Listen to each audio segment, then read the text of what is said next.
we go. So now I have my lights on my stick back there that usually kind of sits as a prop piece. And we have another one on the desk. Not a stick, actually.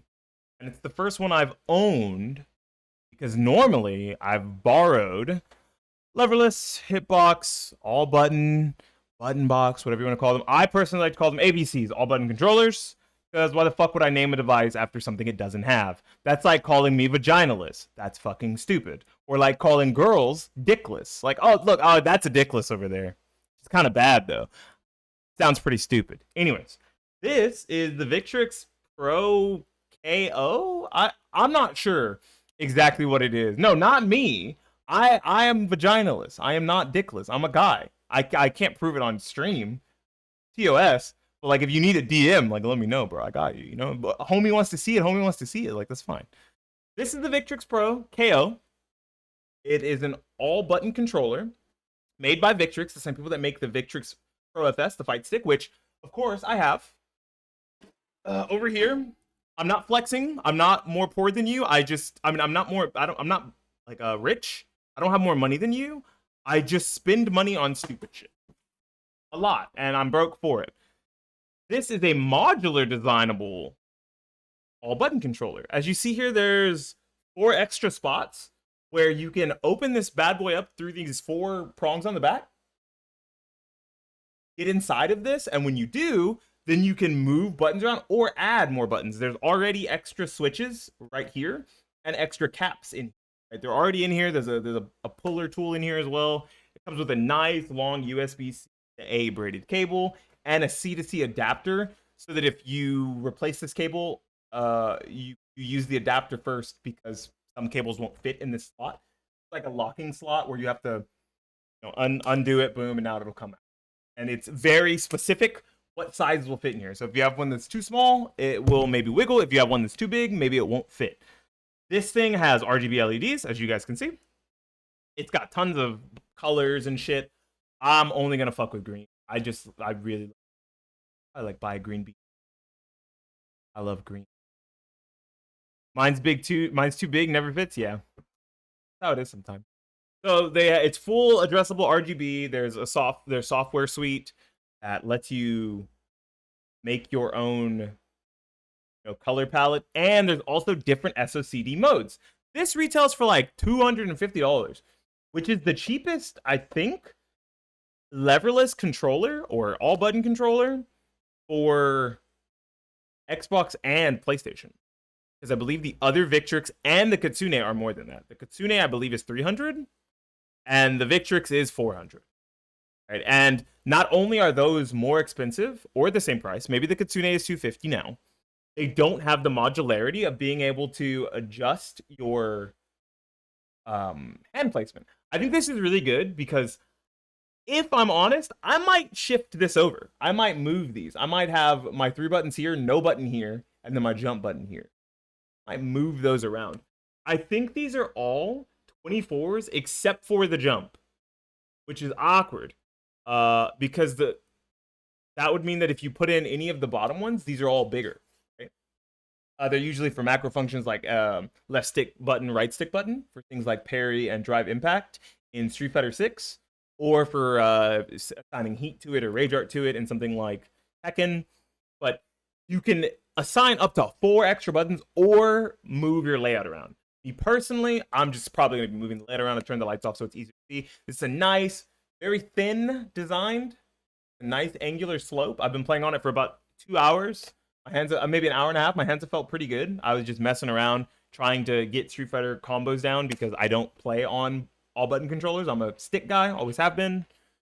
So this is like more of a first impressions than anything. I'll probably come back in a couple weeks with a full review. It comes with a nice little sleeve in the bag as well, and an instruction manual that is all digital. Kind of gross. Maybe I can find the QR code. Yeah, it's right here. Yeah, you guys QR code. You scan it and gets you into the software and you learn about all the stuff. I figured out how to use the RGB immediately. I don't have any idea how to change SOCD modes, but I'll just leave it on whatever the stock is. It seems like it's the Capcom official SOCD, which is becoming the standard for a lot of other 2D fighters as well, which is, I guess, fine, right? Whatever. If you don't like it, you can use one of the other two SOCD modes in there. There's a total of 3. One is non-SOCD, and then they have up and then Capcom rules, which is, Capcom rules is probably going to eventually become the standard because everyone likes to dick ride Capcom. This controller is very sleek, very nice, aluminum front panel, feels really good in the hands, and I haven't had any real negatives of it yet, right? That aren't clearly user error. Let me see if I can open this thing up so I can show you guys what the inside. I say user error because, of course, I'm trying to figure out how to play on it, and I suck. Oh, wow. This is a really nice, sturdy aluminum front. Really nice. You could probably get this laser etched, just like the original Victrix Pros. Like the Victrix Pro for the PS4, Xbox, and the Victrix Pro on the PS5. Get this laser engraved, laser etched. Get your cool little gamer tag on it. Maybe get a dick with some jizz coming out of it and hairy balls on the side. All laser engraved. Very nice. And like I said, when you open it up, here's the cap puller tool. And here is the spots where you would remove these to put in the RGB rings and the switches. And where's the caps? Awkwardly enough, I don't see the caps unless it's... Oh, okay. The cap is the full thing, right? So the way it sits in here, it's upside down. They're upside down, so you would put this all the way in, just like that, straight into a spot. I guess I could try it, but I don't really know what I would assign a button to, so that's probably like a second day sort of thing, not a first day sort of thing. I don't want to mess anything up. Yeah, it sits in here upside down, which fucked me up. Now I gotta fix it. Pardon me. How you doing, Gail? Yeah, we're just looking at this new leverless I bought and kind of taking the first impressions. I think it's a little unfortunate that under the... Yeah, that's Jax. He's back. Jax, Jackson, Colby Jack, Jackson Briggs, Monterey Jack, anything but Pepper Jack. He just dropped my Victrix. You guys saw an IRL blooper.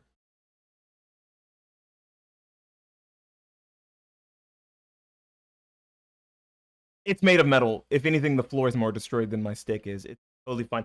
I'm a little sad. I'm a little back to the point. I'm a little upset that this isn't also aluminum under the panel, right? The panel itself is all aluminum. Maybe it would be too heavy if they did more aluminum.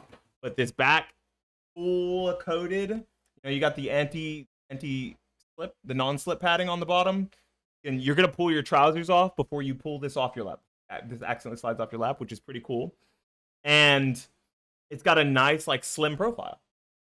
Very slim. Like, if you compare it to, a traditional arcade stick, Combo Q8, I can see the difference. Very thick. Almost, 2.5 times the size. 2.25 times the size. Very thick, very heavy. That's a lot heavier. Just picking it up with one hand, even though I took the weight plates out, so maybe it's about 6 pounds, still feels way heavier than this. I could throw this shit around and, not feel it at all. Now, luckily, it comes with the puller tool, and there's probably some instructions on the internet somewhere because I have no idea actually how to use it, where I'm grabbing from to not break anything. Oh, that was really easy. Holy shit! I just took it out, and then to pull the switch, I think you do the same thing. You just kind of hook onto these two little spots. I don't want to break a switch, but I got the top piece out, but I didn't get the switch out. And these are, if I'm not mistaken, Cherry MX Speed Silvers. They're actually very quiet. The switches themselves don't make a lot of noise. What makes all the noise is the cap hitting the aluminum body. Give me a sec. I gotta put this shit back on. Okay, it's back together. As you see, if I press it here, can you guys hear that? Is it registering on my mic at all? Or do I have to talk into my mic for it to register at the same time? They're kind of loud, but they're more quiet than a traditional Sanwa. I don't have any traditional Sanwas around. I really like quiet buttons, so all my buttons are combo gravity buttons. They're all very quiet, very, I won't say mushy, but less stampy. They don't feel as hard on your finger when you press them. These feel closer to traditional buttons while not being as loud as traditional. They're also not the same height and thickness. Maybe with the panel back on, that changes, but they seem a lot higher than a traditional Sanwa button than what I'm used to when I played on arcade sticks a lot more and only use Sanwa buttons. I'm going to go ahead and put this back. Yeah, and then it goes on like that, and then you just relock it. All you gotta do, you just turn these back. Now it's locked once more. Now you have it locked in, and you're good to go. You're good to go into the software and map these buttons, which, once again, you have to get into the software for that. And if not, then you just leave it stock. Like I said, I might move these. It's unfortunate that these are laser engraved. All of your directions. This is the Xbox version, of course. Here's the Xbox thing up here. Like, I don't need a PlayStation version because I play on PC. Because I got this one cheap. I got this for $120.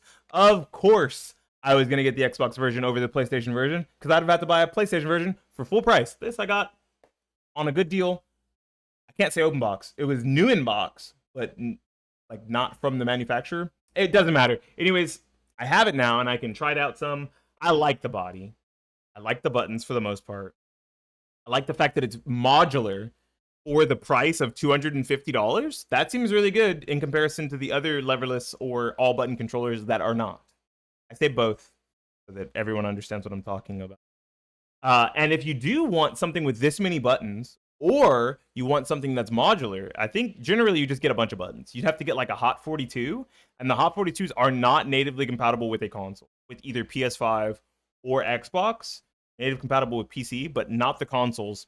And they have all of the buttons always, right? You get a Hot P16 or M16 or H16, and they're just there. They're just always there. You can turn them off in software or whatever, I think, but you can't actually just decide to not have them in, decide to pull them.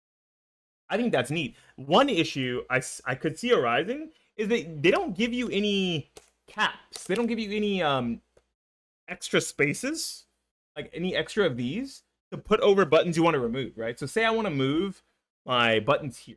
My hands are further apart. That. And then there's no button here. A wider layout. My friend, shout outs to Elliot Faye. He's been playing on all button controller for a long, leverless for a long. And he was saying, you know, some people like a wider layout, so maybe you'd want to put your hand here. And that's why it's modular, because I didn't really fully understand the modularity when I got it and showed it to him. And I understood these or whatever, like parry and drive impact for Street Fighter 6, because why the fuck not? Why would you want to have to do this or this, which I do. I'm a freak. But now I have this spot here that doesn't have a 24 aluminum hole I can put over it. So there's just going to be a gap there. There's going to be a gap, and as far as I can tell, you just put the switch back in the thing. So like you can get dust all in the housing and stuff. It's a little like, it seems like this is a version 1 product, right? Just like the original Victrix that didn't have a touchpad on the PS4. There was one original that didn't have a touchpad and just had a bunch of, like, it had 2 extra buttons at the top or something, and they were all programmable, and you had to program a touchpad button. But eventually they got rid of that version. And they created a version, that has the touchpad. Right, this is version 2. Version 2 has the touchpad, and it's the better version for it. Right, this feels like a version 1, and maybe a version 1.5, a version 2 will come along, and they'll fix like the small issues with the modularity in design, because you want to make sure that if people are able to mod their devices easily through the manufacturer without having to deal with stuff, that they can also keep their devices and their buttons safe, right? I would like to be able to put a little aluminum cap over this spot, just like these 4. I would love to be able to do that. That'd be sick. But if I move my buttons over, now I don't have a big old gaping hole. I think this device is also interesting because when I plugged it into my computer, it didn't instantly turn on. It registered that it was in, but I had to press the home button to actually turn it on. Huge W. I love that because sometimes I just leave devices on in the background for cool ambient lights and shit. And if my cats step on that, it actually registers. If I have this plugged in, but I haven't pressed the home button yet, it doesn't turn on. Like, it won't do anything. So it's totally fine. But then I won't have all the ambient lights. I would never use this for that. I don't really think I have too much more to say about it right now. I was messing with it on Street Fighter 6, on Soul Calibur, might mess with it some on Tekken a little bit later. Might find some homies to get matches with. Maybe I'll play with it at locals next week. I'm not sure. I'll probably just try to use this as much as I can to get a feel for using a leverless / all button controller, because I've only ever used one for a week before this, and I only played like DNF Duel with it and maybe a little bit of Soul Calibur. So now I have a few more fighting games under my belt that I could play, including ENF Duel and Soul Calibur 6, but I could also play Pocket Bravery, Street Fighter 6, Tekken 8. There's more games that can be played. The big thing that I was saying while playing Street Fighter, and I think it's true. I know it's a skill issue, but I think all button controllers are perfect. Leverless controllers are perfect for games like Mortal Kombat that actually don't require quarter circle motions. That actually just require down, forward, down, back, down, forward, forward, back, forward, down, forward inputs that are only using cardinal directions. Because otherwise, you have to perfectly roll your quarter circles. And it's a skill that you have to get used to, and I was becoming more consistent with it after just about an hour, but it was very frustrating. Like, man, I feel like I'm doing this quarter circle, but like I don't see the down forward. I only see down and forward, right? And on Street Fighter 5, I believe you could actually do down and then forward and it would work. But that was something they swapped over back to when it came to Street Fighter 6. They didn't want those super easy leverless shortcuts and all button controller shortcuts, and that's fine. But it makes for using these devices for things that use a lot, that are very cardinal direction heavy and maybe even movement heavy, Tekken or like a Mortal Kombat 11, Mortal Kombat 1, those kinds of games. Probably if you're very new to leverless and all button controllers, maybe if you play one of those, try this first. I especially will attest for like Tekken. But if you're very new to leverless and all button and you come from Street Fighter and you're already very used to stick, or you're already very used to pad, probably stick with those and like mess with this on the side a little bit for like a couple hours at a time, maybe a day at a time, so you don't like frustrate yourself and burn out and like dislike the device. Now me, I like to run my head into a brick wall. That's what I'm gonna do. I'm gonna be messing with this for at least the next month. This is going in my backpack. I'm gonna play it on my Legion Go while I'm at work. I'm gonna take it to locals. I'm gonna be using the shit out of it. This is my new daily driver until I decide that all button controller / leverless is not for me, or I sell all my fucking sticks and I become part of the leverless / all button controller master race, baby. We're gonna find out. I really do like this controller, and this is just my first impressions. I'll give you guys a better review if there's anything more I have to add or say once I'm done. But right now, it seems like this is the best way I can describe this controller. Oh, I forgot to mention there's a headphone jack somewhere. Yeah, there it is. There's a headphone jack, if that matters, if you're like on console, Xbox. And then there's also and it's a headset port. Also, mute your mic and turn up and down the volume. Headset. Last thing to add. Anyways, this has been Beanie Thuggish, doing a little first impressions on the Victrix Pro KO. Looking at another controller again. Finally, holy shit. I know you guys have been waiting forever for me to actually upload something controller related on my channel, or upload anything on my channel. I haven't uploaded in like 3 weeks. I'm kind of fucking lazy. My bad. But anyways, tell me what you guys think about this controller. If you have one, if you see anyone at locals, or you have a friend who plays with it vigorously online and you hear him mashing all of his buttons while you guys are e-dating in a Discord call or e-friending in a Discord. You don't have to be gay. You can be straight and just be e-homies. That's okay too. Let me know how this controller looks and feels to you, if you would pick it up. And I don't have an affiliate link or a sponsor code or anything. Just, I don't know, just tell me if you buy it. That'd be cool. We'll see you guys next time. Thank you guys so much for hanging out. Don't forget to subscribe to the channel, like the video, and come back for the review later. This has been Beanie Thuggish for the YouTube, signing out and talking about Victrix Pro KO first impressions. Signing out and saying peace.